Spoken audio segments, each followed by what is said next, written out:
But I can tell you, China very much wants to make a deal because the companies are leaving China to avoid the tariff. China is becoming a very weakened nation. What do you think of Donald Trump?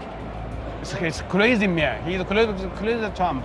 And I believe he always changes his mind. I believe maybe 1 month or 2 months he will change his mind again. In a fiery cinematic video titled Never Kneel Down, released by its foreign ministry, Beijing has declared open defiance against President Donald Trump's economic tactics.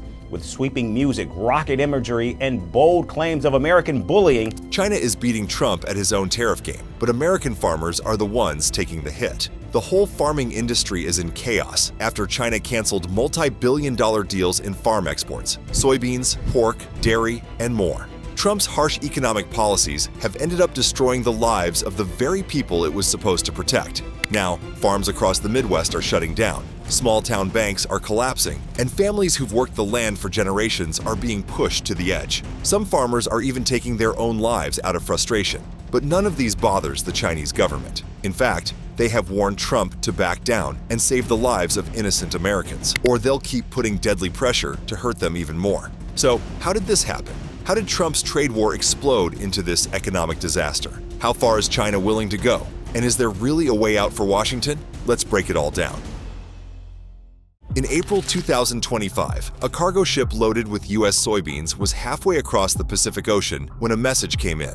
China cancels all U.S. soybean shipments, effective immediately. China, the world's largest buyer of soybeans, has put a hold on its purchase of American supplies. By noon the same day, an estimated 2.4 million metric tons of soybeans had been canceled. And by the end of the day, about $1.1 billion worth of U.S. farm contracts had completely disappeared like they never existed. In total, 40 ships carrying U.S. soybeans were either stopped, rerouted, or forced to wait in limbo. These were fully loaded vessels, some already halfway to China, suddenly left without buyers. Shockingly, by the end of the week, Chinese companies had already moved to secure replacement supplies from Brazil. Customs data from S&P Global confirmed that the 2.4 million tons China had canceled from the U.S. were matched almost 1-for-1 by purchases from Brazilian exporters. According to Bloomberg, the 3 major U.S. companies hit by these cancellations were Cargill, Archer Daniels Midland, ADM, and Bunge.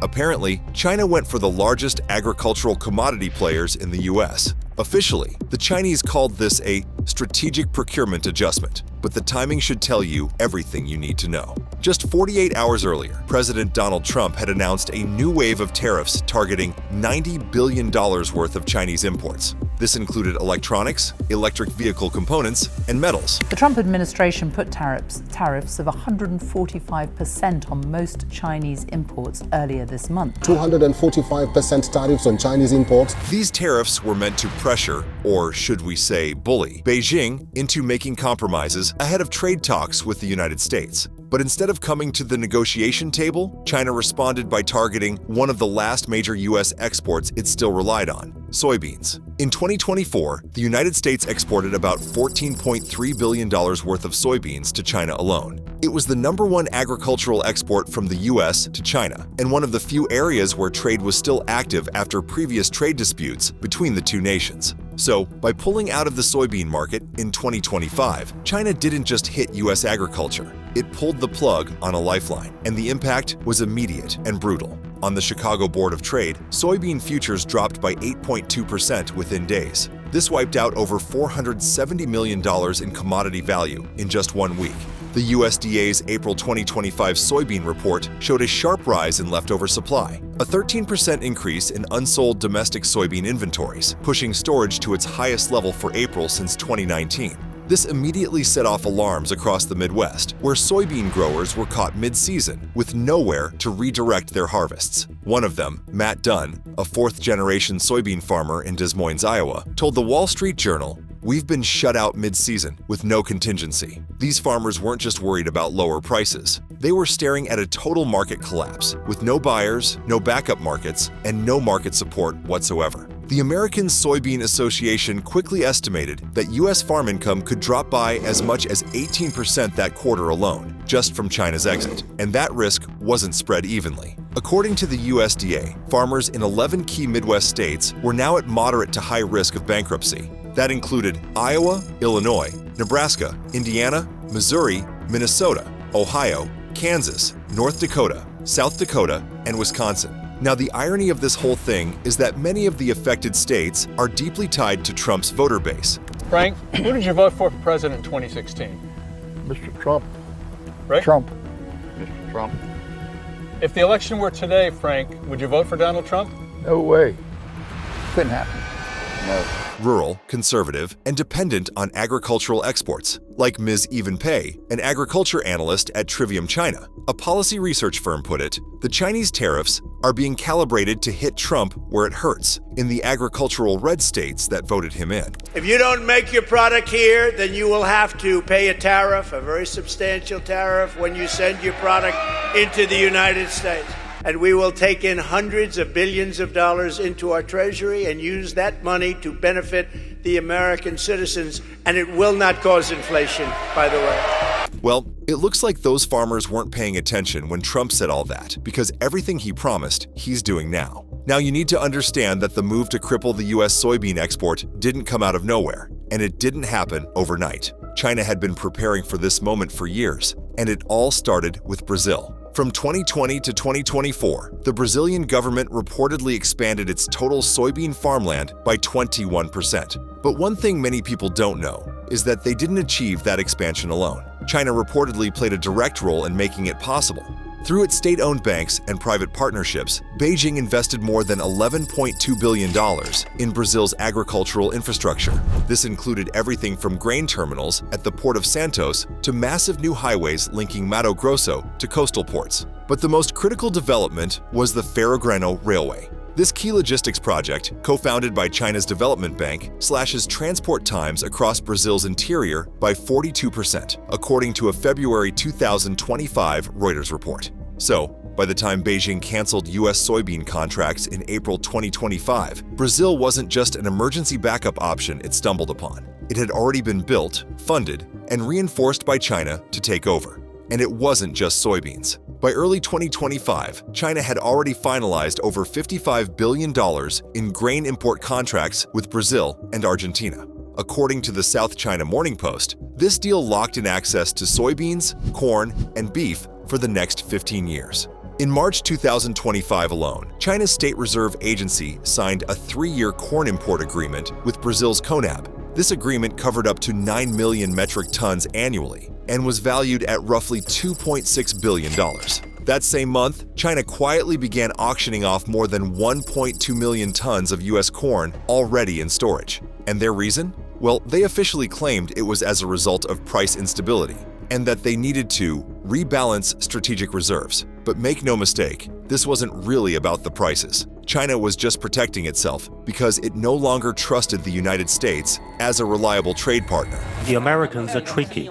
We don't trust them. Very few people are in the export business now. No one wants to trade with America. We have 1.4 billion people in the domestic market. That's enough. According to Bloomberg Intelligence, Brazil now has the capacity to supply 70% of China's annual soybean demand on its own. That's nearly enough to replace their business with the United States entirely. Brazil has now overtaken the U.S.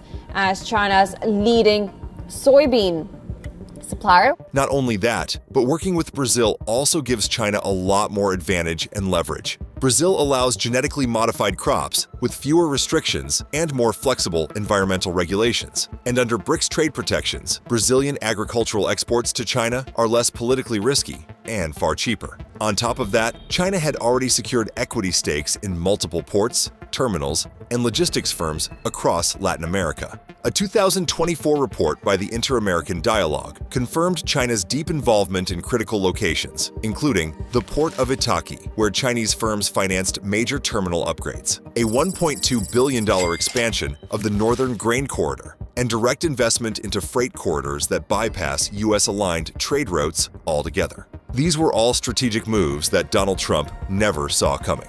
They were part of a broader strategy to control the infrastructure that moves Brazil's soybeans, corn, and beef. This way, China is assured that delivery can continue uninterrupted without relying on the U.S.-linked shipping lanes or financial systems. According to customs data reviewed by Bloomberg, by the end of April 2025, more than 64% of China's soybean imports arrived through logistics systems built with direct Chinese investment. They didn't just switch suppliers. They bought the supply chain from the farms to the ports and the ships. So, when China pulled out of U.S. soybeans during America's most profitable export season, March through June, it hit like a wrecking ball. That season alone usually generates 40% of the annual revenue for American soybean farmers. And by exiting during peak shipping season, China triggered a price crash right when U.S. farmers expected their largest payouts. You're talking about $9 billion that we're going to lose. But if China gets cut off, really there's not enough buyers in the rest of the world to make up for that loss. With the current tariffs in place, which is a total of about 66% of retaliatory tariffs by China to us, it puts our product out of the marketplace. To make matters worse, Brazil hadn't even hit full harvest capacity yet, but China still paid more per ton. In some cases, $14 to $22 more. But why would Beijing choose to overpay when they could have gotten it cheaper in the United States? Well, that's because the short-term cost was worth the long-term gain. By proving it could cut out the U.S. market without causing supply issues at home, China gained something far more important than soybeans and money: leverage. China later said that the cancellations were also because of phytosanitary concerns. That means problems with fungal residue and pesticide traces found in some recent U.S. shipments. But those claims didn't make any sense because, as of April 2025, the USDA, FDA, and GAFTA audit reports showed no confirmed violations. In fact, U.S. soybeans had contamination rates below 0.01%, which is well within global safety standards. And no formal complaints were filed through the World Trade Organization, which is the usual route for trade disputes of this nature. That's why trade analysts are calling this what it really is: a non-tariff retaliation dressed up as a safety issue. And it worked for China. By using regulatory excuses, China avoided WTO penalties while sending a loud message to the United States that it is no longer a reliable partner. And China doesn't need it anymore. But China also is retaliating, and China says we're big enough, we're developed enough, we're committed enough that we're not going to be bullied by Trump. What made the blow even more strategic was that China used America's own overconfidence against it. While Trump kept escalating tariffs, assuming Beijing had no better alternative, China was quietly building its new food pipeline through Latin America. And by the time the tariffs hit, the logistics were already in place. The supply lines were secure, the contracts were signed, and Trump saw none of it coming. Still in April 2025, China canceled all major pork shipments from the United States, including scheduled exports from major producers like Smithfield Foods and Hormel. And China is stepping up efforts to cut its dependence on American farm products amid an escalating trade war, canceling record levels of U.S. pork imports and shifting its source to other countries. This move came on top of previously announced tariffs and caught American meat suppliers off guard. According to USDA trade data and Bloomberg reports, China's cancellation affected over 12,000 metric tons of pork, which was already prepared for export. Storage facilities across the Midwest were overwhelmed overnight because there were simply no alternate buyers to absorb that volume. In addition to pork, China has also backed out of multiple beef and dairy shipments already in the pipeline. And with retaliatory tariffs already set at 172% on pork, 147% on beef, and 125% on other exports, U.S. exporters were locked out of the Chinese market completely. Now, China says it will raise tariffs on U.S. goods to 125%, in an escalation of the trade war between the world's two biggest economies. Donald Trump's latest tariff on China is 145%. By the end of the month, pork prices dropped 29% year over year. Dairy prices fell to their lowest level since 2009. Beef shipments declined by over 76%. Smithfield Foods responded by announcing the closure of 5 processing plants, citing massive oversupply and evaporating export demand. Tyson Foods reported a $2.1 billion loss in Q1 earnings, one of its worst quarters in history. This collapse of meat exports quickly led to multiple problems across farms. Producers in Iowa, Missouri, and Nebraska began early slaughtering of livestock due to feed cost pressures and overcrowding. Hogs and cattle that were bred specifically for the Chinese market, including cuts tailored to Chinese consumer preferences, now had no destination. This oversupply crushed small and mid-sized farms that had heavily relied on export income, and it didn't stop at meat. In California's Central Valley, growers of almonds, citrus, cherries, and apples reported mass cancellations from Chinese distributors. Much of the produce had been genetically tailored and packaged for Chinese preferences, specific sweetness levels, size, and even box design. With no alternative markets lined up, spoilage rates exceeded 40% as warehouses were filled with unsellable fruits. Some products were even dumped outright to make space. While crops rotted and livestock were offloaded at a loss, the financial system holding rural America together started to crack as well. According to the FDIC's April 2025 Risk Bulletin, 79 agricultural banks were classified as high-risk institutions with a 48% spike compared to the previous year. These were small and mid-sized lenders based in farming communities where they had financed land purchases, equipment, irrigation systems, and seasonal operations. But once export revenue tanked, farmers just couldn't pay back their loans. Westfield Bank in Nebraska and Grain Belt Financial in Kansas both collapsed by mid-April and entered FDIC receivership. Regulators even warned that dozens more were under pressure. The Chicago Federal Reserve has also issued an internal alert stating that rural banks are now facing a regional liquidity failure risk, especially in areas where forward contracts have been canceled without compensation. Now, without loans from their local banks, many farmers couldn't afford to plant crops, buy fertilizer, or fix broken irrigation systems. Even those who had the ability to keep farming decided to stop. According to updated USDA planting data in April, 4.7 million acres of soybeans and corn were left either unplanted or abandoned, mostly in Iowa, Illinois, Nebraska, and Kansas.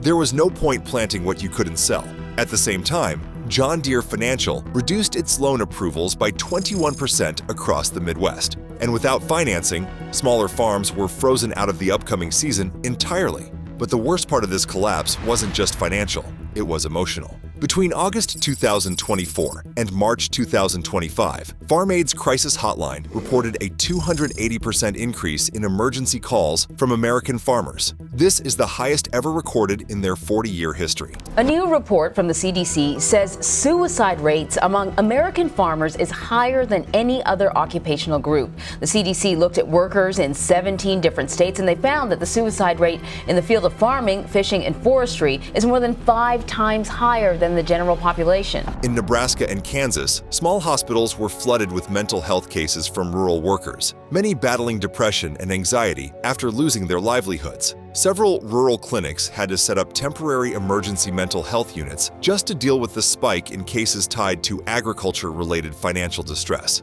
The federal government had tried to help by passing a $50 billion farm aid bill. This is actually the largest agricultural bailout in U.S. history. But by the end of April, the USDA's own forecast showed farm income was still down 38% compared to the same period in 2024, despite the bailout. As former USDA chief economist Joseph Glauber explained in an interview with Reuters, you can't subsidize your way back into a market that's already been replaced, and that explains it all. Now, the most serious part of China's revolt against the United States is not even about soybeans, meat, or any of that. It's about the currency and who gets to control the price of food globally. It looks like China is now fighting back with the United States economy, this time by dumping the United States dollar. At the BRICS summit in Sao Paulo, China and its partners agreed to begin pricing large portions of agricultural imports in local currencies, including yuan, rupee, and riel, bypassing the US dollar altogether. And as more of China's grain, meat, and soybean contracts are being signed under BRICS terms, fewer countries need to use the dollar for international food trade. For decades, the US dollar has been dominant in pricing, settling, and financing global agricultural trade. That's helped the US keep strong control over interest rates, foreign policy leverage, and global influence. But now, China is offering an alternative, a system that no longer requires Washington's permission. As trade analysts from HSBC warned in their April 2025 commodities report, the current trend signals a permanent decoupling from U.S. food exports and possibly from U.S. financial dominance. And this decoupling is already showing results. American farm exports are down 24%. Farm income is down 38%. Credit tightening in rural regions. Currency share in food contracts shifting toward BRICS. Meanwhile, China showed that it could cancel $14 billion worth of U.S. soybeans in 72 hours, walk away from pork shipments, dump corn stocks, and still keep its population fed, prices stable, and supply lines open. There were no food riots, no inflation spikes, no political backlash. They pulled it off without chaos. So now, Washington is facing a much bigger question. If China can walk away from U.S. food supplies without losing anything, what happens when they walk away from the U.S. dollar? Do you think China and its BRICS can really do without the dollar? Do you think there's any chance that Trump will reconsider his stance on tariffs? Or do you think he will eventually succeed in bullying China into a compromise? Feel free to share your thoughts with us in the comments below. And don't forget to subscribe to our channel for more in-depth videos like this. Meanwhile, you should click on any of the cards on your screen right now to watch more of our videos.